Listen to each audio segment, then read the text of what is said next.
Ji, mulai. Mulai lah. Yuk, Sip. Bismillahirrahmanirrahim. Assalamualaikum warahmatullahi wabarakatuh. Jangan lupa like, comment, and share, apalagi subscribe. Dukung terus channel kami Riza Manisi supaya kedepannya agar lebih baik lagi. Dan jangan lupa kritik dan saran di kolom komentar kami untuk membangun kedepannya. Terima kasih. Assalamualaikum warahmatullahi wabarakatuh.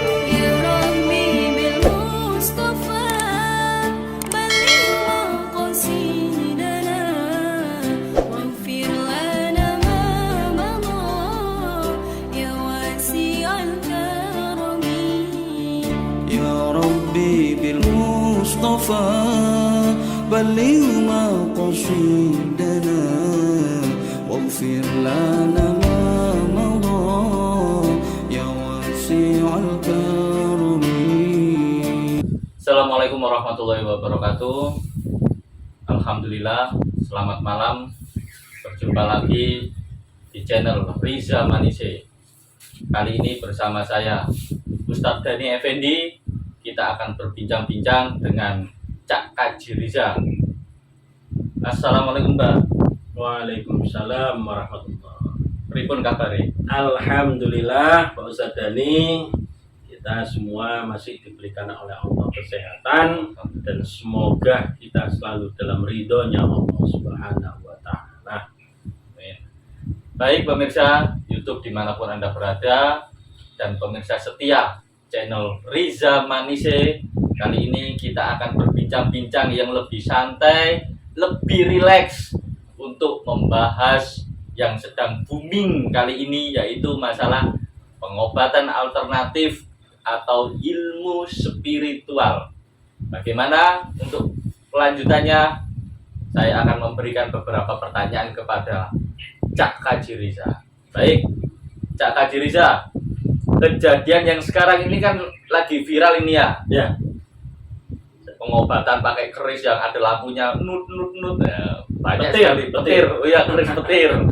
Ya, kemudian dikeluarkan dari tubuh pasien ada palu, obeng, tang dan lain sebagainya. Nanti itu akan kita bahas semua. Ke pertanyaan yang pertama.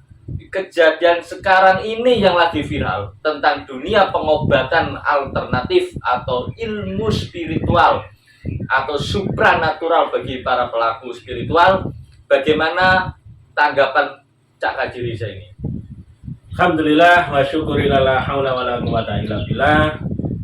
Asyhadu an la ilaha illallah wa asyhadu anna Muhammadar Rasulullah. Allahumma shalli ala sayyidina Muhammad wa ala alihi wa sahbihi ajmain. Amma ba'du.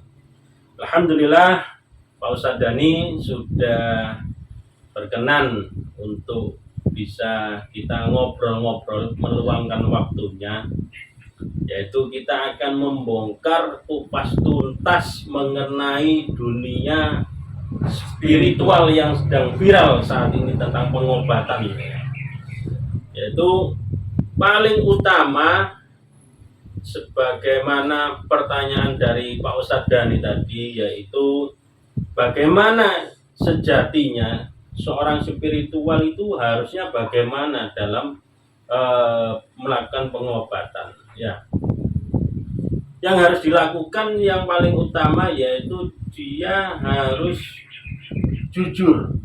Ustaz. Pertama harus jujur ya. Harus jujur. Ya.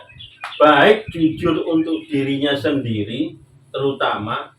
Yang kedua jujur yaitu kepada seorang pasien dan keluarganya. Dia harus jujur. Ya. Maksudnya apa jujur itu?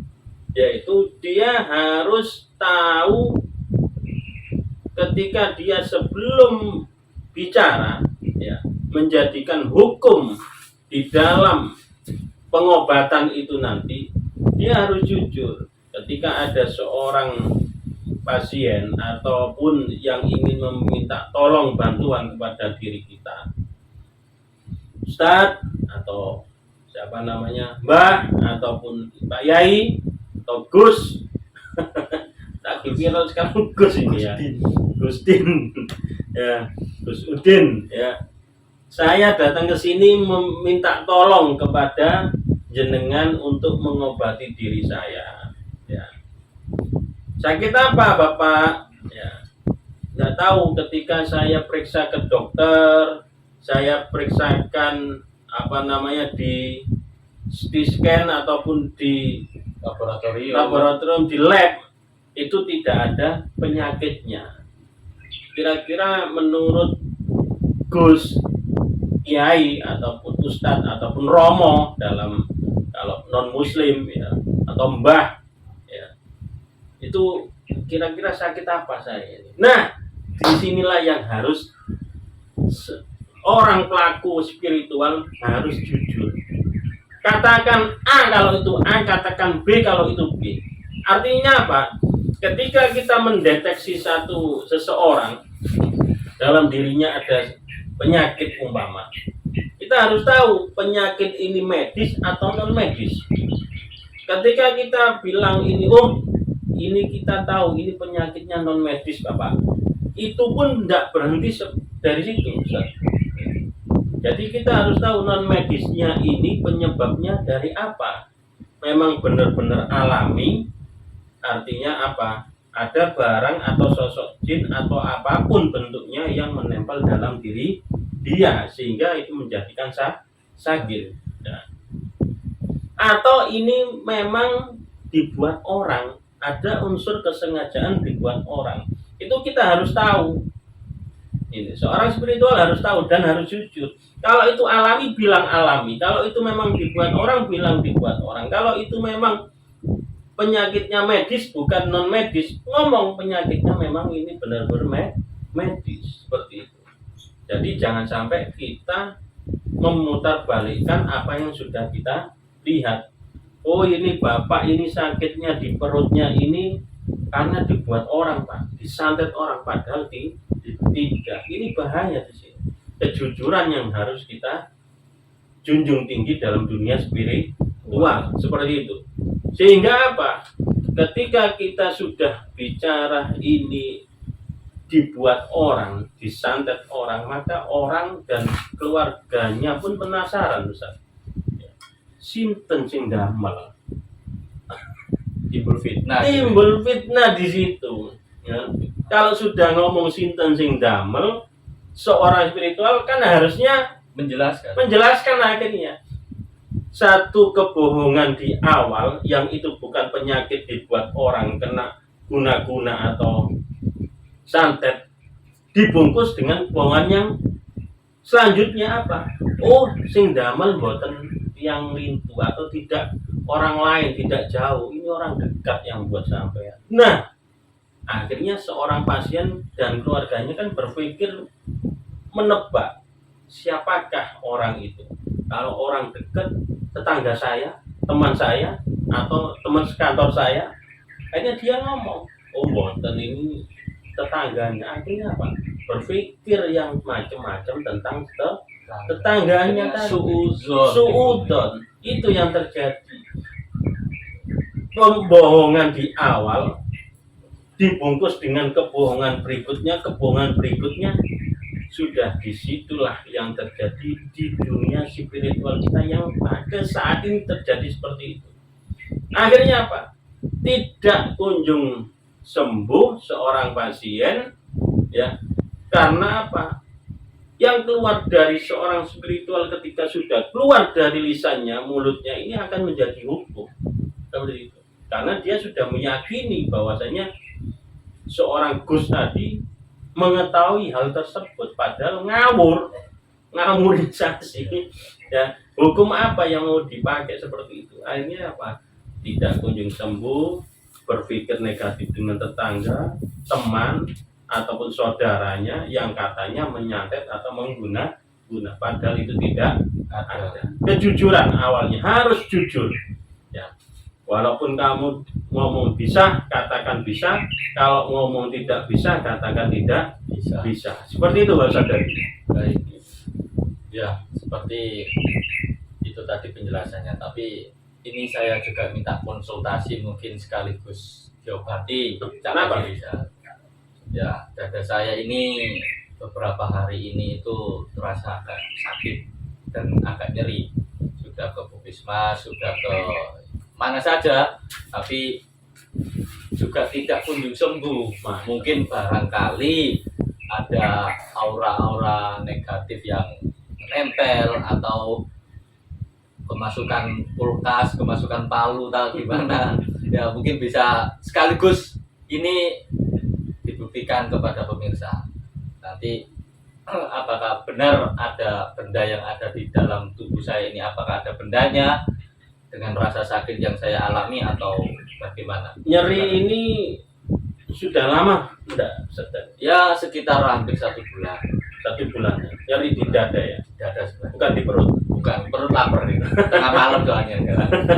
Ini live pemirsa, jam 1:30 malam ini. Ya. Jadi kalau di perut itu berarti rasa lapar. Kalau di dada bisa jadi apa itu? Ya, itu mau. Ada rasa benih-benih cinta. Baik Ustaz Dhani, nanti saya deteksi dulu. Ya. Nyerinya daerah sini nih berarti. Iya, daerah situ. Kejadiannya setiap malam atau Hanya waktu-waktu tertentu. waktu ya. tertentu ya? Baik. Ikuti saya ya Pak Ustaz ya. Baik. Ikuti saya, kita wirid, zikir, istighfar, syahadat kepada Allah, ya kan? Habis itu kita baca Fatihah sama-sama. Insya Allah kalau memang Allah memberikan kesembuhan, maka terjadilah sembuh itu. Amin. Kalau memang jalannya Allah dimudahkan keluar, maka dikeluarkan penyakitnya. Ya. Ikut saya, Ustaz ya. Astaghfirullahaladzim, astaghfirullahaladzim, astaghfirullahaladzim. Alladzi la ilaha illa huwal hayyul qayyum wa atubu ilaih. Asyhadu an la ilaha illallah wa asyhadu anna Muhammadar Rasulullah. Allahumma shalli ala sayyidina Muhammad wa ala ali sayyidina Muhammad. Maka sini dirasakan daerah yang nyeri ya. Kira-kira nanti apa yang terjadi setelah proses ruqyah ini ya. Ikuti saya. A'udzubillahi minasyaitonirrajim. Bismillahirrahmanirrahim. Alhamdulillahirabbil alamin arrahmanir rahim maliki yaumiddin. Iyyaka na'budu wa iyyaka nasta'in. Ihdinas siratal mustaqim. Siratal ladzina an'amta 'alaihim ghairil maghdubi 'alaihim waladdallin. Amin. Nafas istighfar. Astagfirullahaladzim, astagfirullahaladzim, astagfirullahaladzim. Terus Allah istighfar, astagfirullah. Allah. Tuh. Punting. Coba tisunya. Nih, ada barang yang keluar ini. Pemirsa. Kita lihat bentuknya apa. Saya pun belum tahu. Gimana rasanya, Ustaz? Ya, Agak ringan. ringan. Ini yang ada di dalam tubuhnya Pak Ustaz Dhani. Kita lihat wujudnya apa. Rasanya masih panas nih. Kita netralkan dulu nih, Ustaz. Mungkin cinta mari dikerodo. Ya. Ini Apa itu Pak Haji? wujudnya ini, Ustaz. Semar mesem. Keris semar.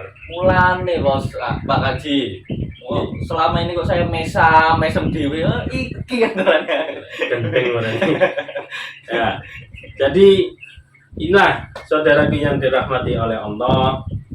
Proses-proses seperti ini sebenarnya kalau dalam ilmu kami belajar. Saya belajar dari guru saya yang pertama yaitu Mbah Din atau yang disebut nama lengkapnya itu Husnuddin, dan guru saya yang kedua Ustadz Mujib, yang ketiga itu Gus Toib tinggal di daerah Gempol Pasuruan, dan yang terakhir guru saya yaitu Bapak Medi tinggal di Waru Sidoarjo. Semuanya mengingatkan pada diri saya, memberitahukan pada saya bahwasanya segala bentuk penyakit yang ada di dalam diri seorang pasien itu tidak bisa diwujudkan dengan bentuk apapun. Baik itu keluarnya nanti paku ataupun pimes atau apa kulkas, Avanza, ada motor, becak, ya, sampai apa silet keluar atau keris yang keluar tidak bisa, ya. Karena apa? Wujudnya dari yang gaib, maka keluarnya gaib. Itu yang dinamakan oleh guru saya itu yaitu trik dalam pengobatan.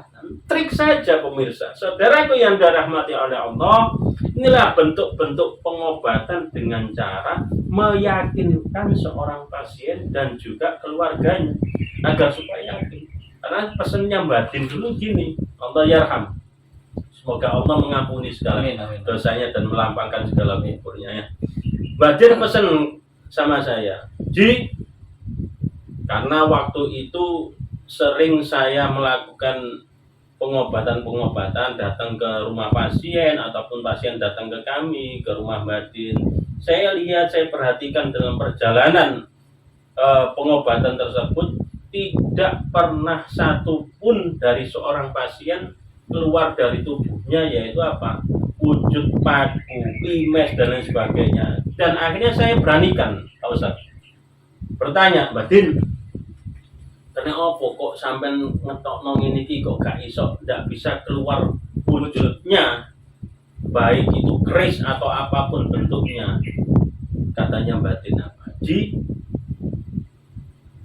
ngono iku lek gelem awakmu dalam pengobatan seperti ini itu masih yo prinsipnya ngono iku yo ngono tapi yo gak ngono carane. Ya. Dalam artian apa? Kalau kamu ingin meyakinkan seorang pasien, bawalah paku dari rumah. Kalau ingin meyakinkan seorang pasien lebih yakin pada kita, bawalah keris atau benda apapun untuk kita keluarkan dari tubuh pasien dengan cara saya tadi, supaya ketika kita wujudkan ini loh barang yang ada di dalam tubuh pasien tersebut, semakin yakin. Padahal itu tidak ada hubungannya paku, pimes, paku payung, apalagi keris, ya itu tidak ada hubungannya dengan sakit yang dialami seorang pasien. Itu yang harus, itu semuanya trik pengobatan untuk hanya meyakinkan diri seorang pasien dan keluarganya. Kasihan yang terjadi Pak Ustaz. Akhirnya Pembohongan yang diyakini dibungkus dengan apa? Ilmu agama. Yang dipakai apa? Ayo wirid, zikir, syahadat, ya, baca Fatihah.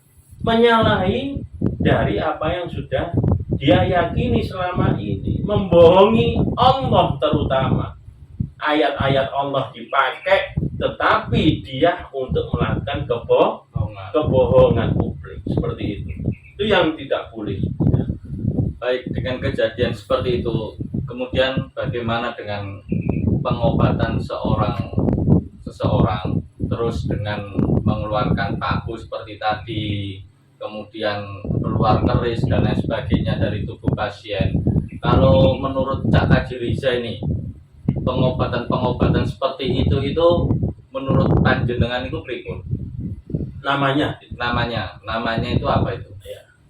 Kalau untuk namanya itu di dunia spiritual banyak, Ustaz.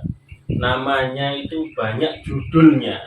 Ada yang memberi judul itu ilmu laduni, ada yang memberikan namanya ilmu hikmah, ada yang ilmu zat sirullah atau zat sejati, ada yang menyebutkan itu karomah atau ilmu karomah. Itu semuanya saya hanya menganggap sebuah judul dalam mendalami ilmunya Gusti Allah. Pada dasarnya itu adalah apa? Dinamakan ilmunya Gusti Allah, ilmunya Allah. Yang mana kita mendalaminya benar-benar agar supaya apa? Tujuannya tidak lain kita untuk membantu diri kita, khususnya umumnya keluarga kita yang terdekat, apalagi kalau ada orang minta tolong kita bisa menolongnya. Itu tujuannya ilmunya Allah.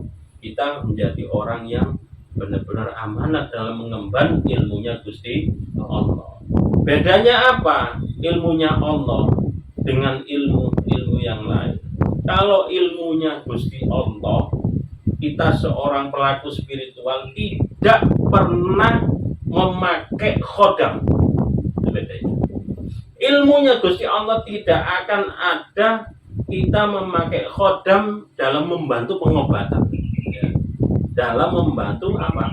Segala perilaku kita dalam dunia pengobatan, atau membersihkan rumah, membersihkan gudang ataupun pabrik dan sebagainya, seperti itu. Tapi kalau dia tidak memakai ilmunya Allah, ya, maka dia yang mengakui apa? Bau-baunya, bungkusnya Iya. memakai jubah, bungkusnya memakai imamah, ya. Ayat yang dibaca, wirid yang dibaca persis kayak yang saya baca tadi, ayat ruqyah, terus ayat kursi yang dia baca, ya kan? Tetapi yang terjadi apa? Dia memakai khodam, bantuan jin supaya membantu dia mengeluarkan dari percuma. Bukan itu tujuan dari laku kita ini. Tujuan dari laku kita, ilmunya Gusti Allah ini, kita semakin dekat dengan Allah, dan puncaknya nanti kita akan bisa apa? Membantu dari segi sosialnya dengan sesama kita, muamalah sama Allah dan juga muamalah ma'an. Semakin baik dia hubungan kita dengan Allah, semakin baik kita hubungan dengan manusia. Semakin orang mendalami ilmunya Gusti Allah, semakin banyak wiridnya, semakin banyak zikirnya, semakin banyak ibadahnya, puasanya, ya, ritual dia, wirid zikirnya, semakin banyak dia lakukan untuk hanya tujuannya mendekatkan diri kepada Allah. Ngaku dia bisa spiritual, ngaku ini ilmu hikmah, ini ilmu laduni, tapi gak gelem sholat, gak gelem wirid, gak gelem zikir. Sakti dia bisa jalan di atas air, iya kan? Sakti dia gak mempan di bacok, diiris gak mempan bareng DKI dom laran. Sakti menurut pandangan manusia, tapi dia sudah menyalahi, itulah bukan namanya ilmunya Gusti Allah. Jadi bisa jadi dia memakai khodam, pembantu dari bentuk jin. Kalau kita garis bawahi pemirsa, minta tolong sama siapa aja meninggalkan syariat Islam, ora usah dindel, al-gedabrus gitu ya. Baik Pak Kaji Riza, sangat menarik ini. Cak Kaji Riza, kemudian apakah semua orang itu bisa belajar ilmu spiritual? Dalam artian ya ilmu apa ya, kalau kata orang awam wong sakti, iso nambani, iso nyowo, iso ngobati. Kira-kira semua orang bisa nggak belajar seperti itu? Nah ini bagus ini pertanyaannya. Jadi kira-kira semua orang bisa nggak mendalami ilmu ini? Kalau saya bilang bisa, tapi lihat tingkatannya. Sama halnya ibaratnya kita ini belajar satu ilmu kesenian, ya. Ayo anak-anak kita belajar seni sekarang. Dalam satu ruangan kelas itu ada 40 orang. Ibu akan atau bapak akan ajari apa? Belajar gitar, cara bermain gitar. Dari 40 anak itu 1-2 orang cepat bisanya, ya. Baru nanti teman-teman yang lain atau anak yang lain baru bisa 1 hari dia bisa. Dia 1 bulan baru dia bisa. Ada 2 bulan dia bisa. Ada bahkan sampai dia lulus dari sekolah itu pun tidak bisa. Kenapa? Karena tidak ada jiwa seni yang dia bawa dalam apa? Bermain ilmu seni tadi. Sama halnya orang spiritual, laku spiritual kira-kira bisa, monggo kalau mau belajar, tapi bahasanya seorang kiai, tahu dirilah. Kalau memang tidak bisa, katakan tidak bisa, tidak mampu, katakan tidak mampu, jangan memaksakan diri. Bisa jadi tidak ada dari bawaan kita untuk mendalami ilmu spiritual seperti ini. Jadi apa yang harus dilakukan? Ya. Yang harus dilakukan seorang kalau ingin mendalami ilmu seperti ini, ya, dia harus bisa mengukur dirinya. Ya. Sehingga apa yang terjadi? Dia harus bisa tidak asal ngomong bisa.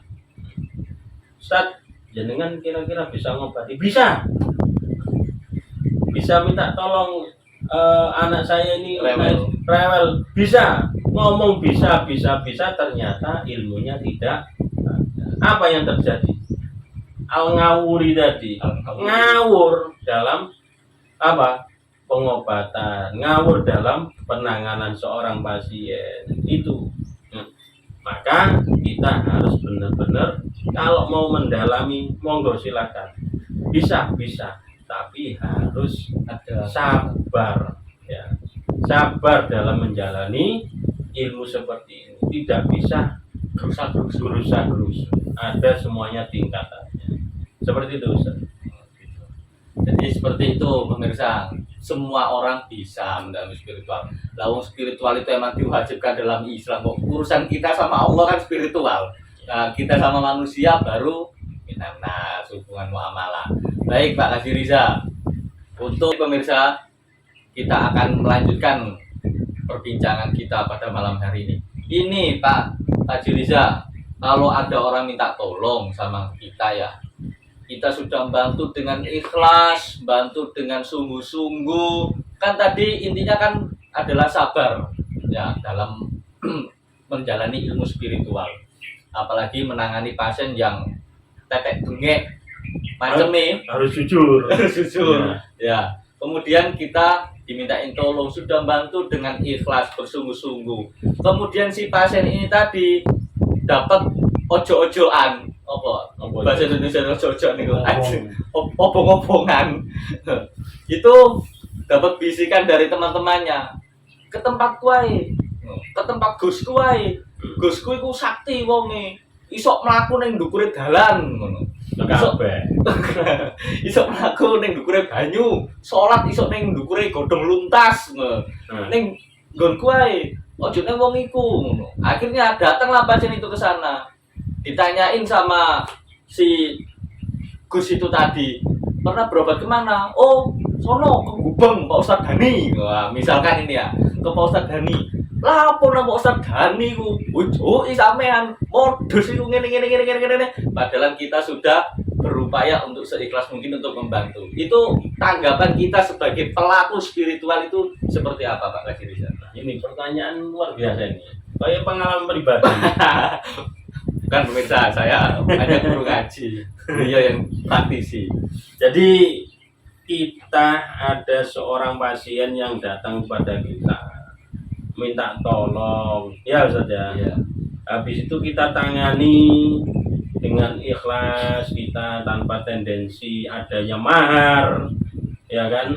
Tanpa tendensi adanya penebusan istilahnya, oh ini saya kasih barang tasbih seharga ditebus dengan harga 5 juta umpama ya.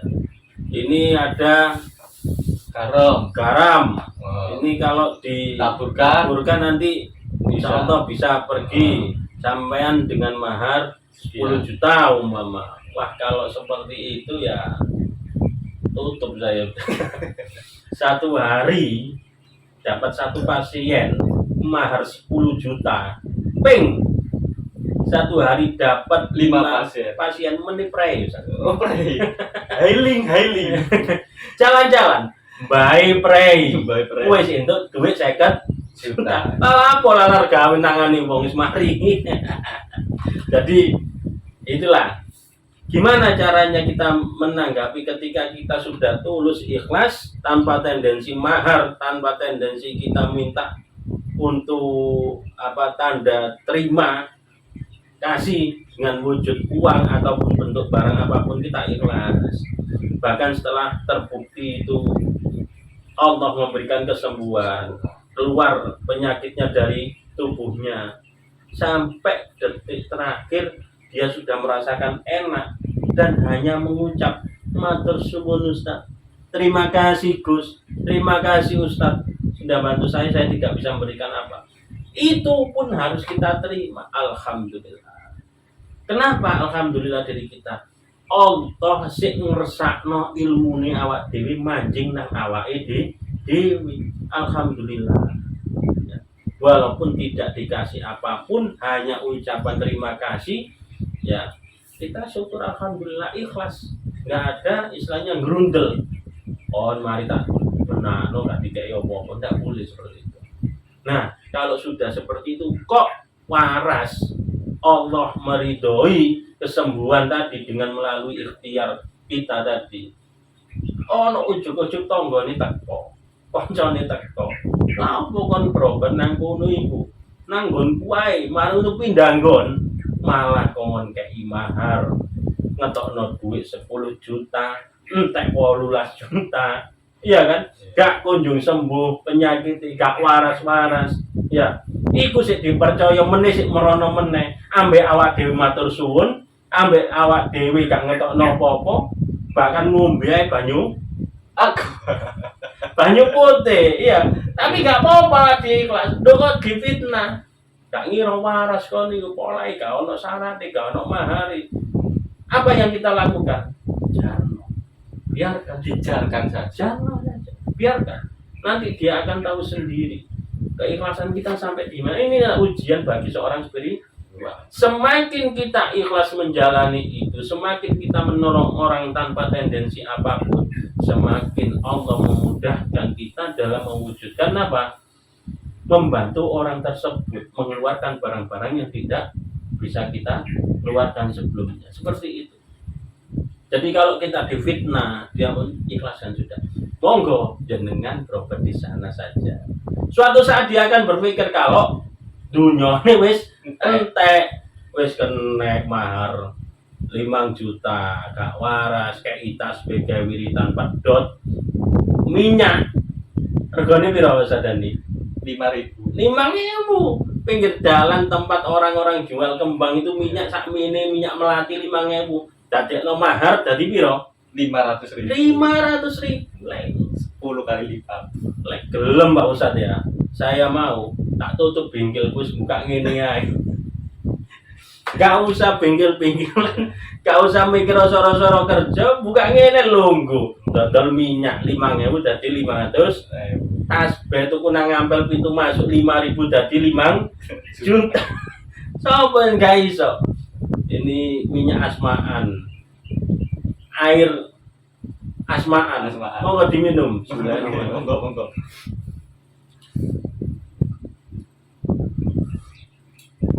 Atas nama asmaan semuanya dikaitkan dengan Allah, tapi ngakali uang. Suatu saat dia akan kena sendiri, batunya sendiri.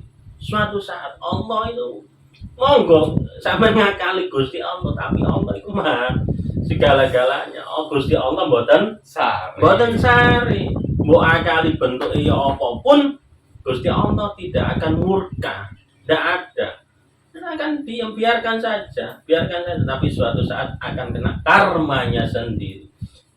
Nek jarene wong Jawa, wong kuwi bakal ngunduh wohe tak terti. Seperti itu. Ketika kita kok sudah tulus ikhlas Nandur keapian, bantu orang, cuman mek matur suwun awak dhewe nerima, kok sik dipojokno, kok sik difitnah, ikhlasno sudah. Monggo. Suatu saat dia akan mikir balik meneh insyaallah. Balik meneh jauh tulung meneh nang awak dhewe gak jawab apa-apa. Kemudian sikap kita kalau mereka minta tolong kembali, apakah kita terima dengan baik atau kita menolak secara halus, Pak? Kalau saya pribadi memang tidak pernah terjadi seperti itu. Tapi kalaupun itu terjadi, kita hanya ngomong sampai wis yakin nah balik nang aku meneh. Seperti itu. Temen nah. Ya, karena ketika kita melakukan hal itu sebenarnya ada risiko, Ustaz. Nggak sembarangan kita nerawang, melihat, mengeluarkan barang dari Aura tubuhnya, aura negatif tadi itu gak sembarangan loh, itu energi loh Zat. Ngos-ngosan ya kata ini. Ngos-ngosan, keringetan kadang. Kadang-kadang mangan. Luwe pasti, Luwe, Pak. pasti luwe. Karena apa? Energi yang kita keluarkan ini bukan bim salabim apa kata apa metu enggak. Ini kita konsentrasi, energi yang kita kuras di situ. Loh, delala kok metu omongane gak karuan, fitnah awak dhewe, mojokna awak dhewe. Yes, kita kembali lagi tanya, sampean yakin tak? Jauh. Nang kene, balik nang kene seperti itu. Ya, jadi kita yo ojo merasa sombong, yo ojo merasa ujub bangga diri. Ya, oleh kata tangani gak waras arek itu gak bisa. Semuanya itu kembali ke Gusti Allah. Makanya ketika kita menangani siapapun, wujudnya apa? Kita awal yang harus kita lakukan minta pertolongan kepada Allah. Ya Allah, do Gusti, kula nedhi tulung panjenengan, ridho panjenengan ya Allah kanggo ngedalaken penyakit yang niki atau halal yang negatif yang ada di dalam tubuh seorang pasien ini. Nah, minta sama Allah dulu. Jangan ayatnya yang kita baca dulu salah. Ya. Moro-moro teko-teko sampean pun dising sakit. Dada saya sesek Ustaz. Auzubillahi minasyaitonir enggak bisa seperti itu. Ada ganggunya. Minta kepada Allah. Ilmune Gusti Allah ya dijauh nang Gusti Allah. Duduk awakmu sing sok waras mau. Terus anggite wacana ayat terus mari ngono waras. Ngalang-ngalangi Tuhan, ngalangi Gusti Allah iki. Ya, seperti itu sadane. Ya. Terus satu pertanyaan lagi nih yang menarik. Ya. Untuk Cak Kaji Reza ini. Kadang orang itu minta bantuan kepada kita, ya. Bahkan pasien itu pinginnya mintanya sekarang, besok sembuh. Nah, ini yang banyak terjadi tuh. Minta berobat sekarang, besok langsung sembuh. Nah, rata-rata dihukumi orang spiritual kan seperti itu Pak Kaji Reza ya. Ya. Itu menurut panjenengan pripun penanggapannya? Berarti jaluk saiki meneh jaluk waras meneh saknyet anggite kene Gusti Allah. Nah, Ya gitu Allah. Gusti Allah tapi ya. Kita ini saudaraku yang dirahmati oleh Allah, kita ini selaku pelaku spiritual ya tidak ujuk-ujuk moro-moro. Kalau memang Allah meridhoi, insya Allah di saat itu juga bisa kita dibantu dengan doa-doa tadi, minta Allah wujudkan, Allah makbulkan, kabulkan doa kita, insya Allah bisa. Tapi ya itu dilihat urusan sembuh dan tidaknya, sepenting ikhtiar, kita juga ikhtiar, berusaha mendoakan, kita berusaha untuk mengeluarkan penyakit tersebut, gangguan negatif yang ada dalam diri kita, berusaha. Biasanya yang terjadi, wong itu gak sabar. Padahal goibnya, wujudnya ini sudah kita keluarkan, bahasanya itu jinnya ini yang ganggu sudah kita keluarkan, ya tinggal bekasi, wong nggak sabar cari ini gak waras, gak jodoh, gak cocok nang kuno, ya kan? Padahal itu tinggal bekas, tunggulah berapa hari kemudian. Apalagi Ya, Pak Kaji Reza yang mengandalkan adalah doa ya Pak Kaji ya. doa kita doakan, Doa. seperti itu, minta sama Allah, minta sama Allah. Enak wong njaluk. Saiki njaluk meneh waras. Anggite pangeran ayo nopo. Mari waras sih matur Matur syukur. syukur. Ya gak apa-apa ya anu jenenge uang ya. Ya alhamdulillah kita Baik. terima seperti itu. Baik Pak Kaji Reza, sekarang mungkin ada pesan-pesan bagi kita semua yang ada di studio Asyafaat ini maupun pesan-pesan untuk para YouTuber yang sedang menyaksikan tayangan live pada malam hari ini. Apa pesan-pesan Pak Kaji Reza kepada kita semua dalam urusan pengobatan alternatif atau pengobatan spiritual ini? Silakan Pak Kaji Reza. Ya, terima kasih Sedani, ini mungkin di penghujung kita obrolan kita ini. Lain kali kita bisa dipertemukan lagi Amin. dengan hal yang lebih baik lagi ya. Pesan saya yang pertama yaitu bagi orang yang akan atau orang yang sudah melakukan mendalami ilmu spiritual, dia harus pertama jujur, bukan asal ngaku-ngaku iso. Ustaz jenengan bisa, Ustaz bisa gini, bisa. Jangan asal ngomong bisa kalau memang dalam dirinya sendiri tidak mampu untuk melakukan hal tersebut. Ya. Jauh-jauh anggar ngomong iso padahal tidak bisa. Ya. Itu ya. Banyak. Akhirnya apa yang terjadi? Manipulasi tadi. Manipulasi, Pembohongan. pembohongan. Ya. Bisa Ustaz, bisa. Akhirnya apa? Oh, iki sampean kena kiriman. Oh, iki kena santet. Sopo sing nyantet? Ya dukun ya ndi gak gelem dituduh nyantet. Wong gak nyantet ya kan. Tonggo ya ngono, ya kan. Oh, iki sampean kena santet. Sinten Ustaz tonggo sampean dhewe? Tonggo sapa sing dadi kambing hitam? Ya gak ono sing gelem wong iku memang bukan dari santet, bukan kiriman. Seperti nek ngomong gak iso wis ngomong gak iso. Kula ngapunten mboten saged. Ya, ojo ngaku-ngaku iso tapi sejatinya tidak bisa. Ya, itu yang harus diutamakan. Akhirnya apa? Segala sesuatu akhirnya dilakukan. Pengobatan keris petir cerit-cerit padahal iku ana tombol. Ya Allah, iku akhirnya mbujuki pembohongan publik ya. Penarikan benda merah delima iso murup dilebokno nang gelas, murup abang padahal iku lampu ono pencetane on off ya. Masya Allah, semua itu akhirnya apa? Pembohongan yang terjadi tidak jujur pada diri seorang spiritual. Itu akhirnya dampaknya apa? Sangat merugikan seorang pasien, khususnya diri dia sendiri, umumnya untuk pasien dan keluarganya. Wis arep ya tolong iku cek sembuh waras, keluarga sudah berusaha nyari uang dengan mahar yang begitu dahsyat tadi, ya kan? Seakan-akan itu bisa membantu dalam pengobatan tadi, ya kan? Akhirnya apa yang terjadi?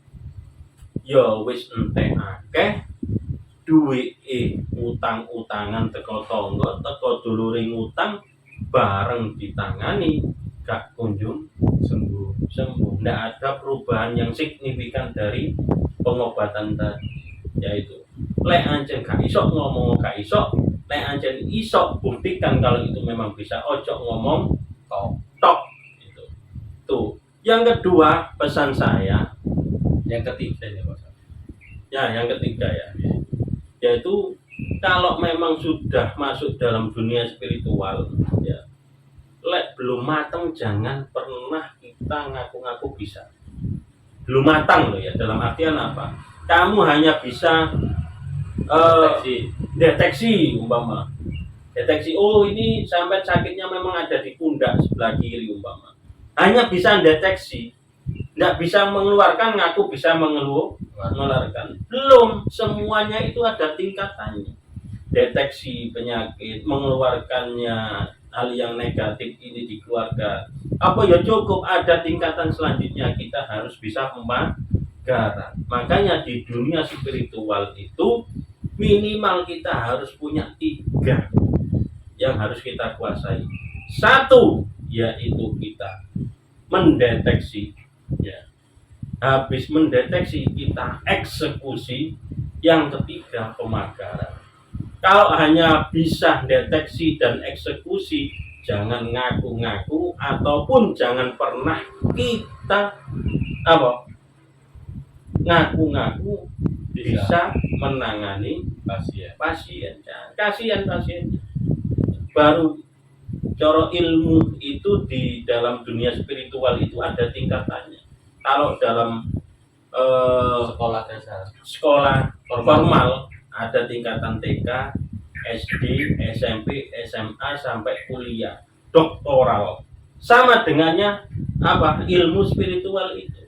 Ada tingkatannya, kita baru belajar diajari dengan olah rasa. Merasakan dulu, oh ini ada getaran. Oh di situ ada wujud yang tidak kelihatan yaitu negatif. Oh ini panas, hawanya panas. Itu awalnya. Kalau masih bisa seperti ini, jangan sampai kita ngomong bisa dulu. Masih banyak tingkatan selanjutnya apa? Ilmu pangandikan. Kita mulai merasakan ada yang sesuatu yang mendengar atau terdengar dalam diri kita. Oh, ini obat ini, obat ini, obat ini. Oh, ini ketika kita melihat sebuah foto seorang pasien, iki apa wonge? Oh, iki kena ngene, iki solusinya seperti ini. Itu namanya ilmu pangandikan. Itu ada. Nanti tingkatannya sampai puncak dari pembelajaran kita ini itu apa? Kita menemukan yaitu apa? Sukmo sejati, sedulur sejati kita. Wujudnya apa? Yaitu wujudnya diri kita sendiri. Dalam artian apa?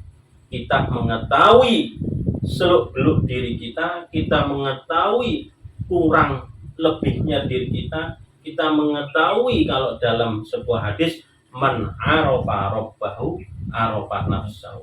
Sapa wong sing ngerteni pangerane Gusti Allahne mongko dhek iso ngerteni awak dhewe.